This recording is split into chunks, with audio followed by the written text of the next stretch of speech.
সকাল সকাল ঘুমের থেকে উঠে হেরে আজকে রান্দা বয়ে দিছি। আজকে দুপুরে সকালের একলগেই রান্দালবাম। তো এই জন্য আমি চুলার মধ্যে ভাতও বয়ে দিছি।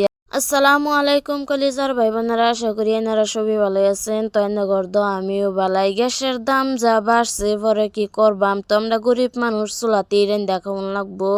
ভাতটা নামায় হাইরে ইন্দা মুরগির মাংস বয়ে দিছি। আর আজকে সকাল সকাল কয়েকটা মুড়ি মাহাও খাইয়া লইলাম। কেলিগা রান্দা বাড়া দেরি হইতেছে, কইছে দুইলা মুড়ি মাহাইয়া হাইরে খাইয়া লই। তাকিয়া তো এবার আমি তো মুড়ি মাহাইয়া খাইয়া লইলাম। তো পরে ইন্দা সবজিটাও বয়ে দিছি। মাংসটা সুন্দর করে বাইজালাম।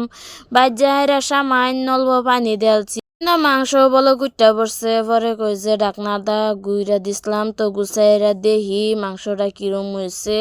তো মাংসটা ইন্দা আমি সুন্দর করে লাড়া চাড়া দা দেখতাছি, কই মাংসটা তো হয়ে গেছে ভরাই। তাকে এত উপরে কইতেছে আজকে তো পুরাই মেঘলা মেঘলা দিন। তো বিরাটই ভাল লাগতেছে, আকাশটা তো পুরাই মেঘলা মেঘলা। মেঘ যদি আইতে তো আজকে মেঘের মধ্যে ভিজুয়ার ভাই আমি স্কুলও নেই আজকে। আজকে শনিবার যেহেতু, তো স্কুল বদ্ধ। তাকে এত উপরে কইতেছে মেঘ আইলে পুরাই ফুর্তি করবাম আর ভিজবাম। তো এই যে ইন্দা তাগর আলাপনতাছি, আর আমি ইন্দা রান্দা বাড়াও কমপ্লিট করে আলছি।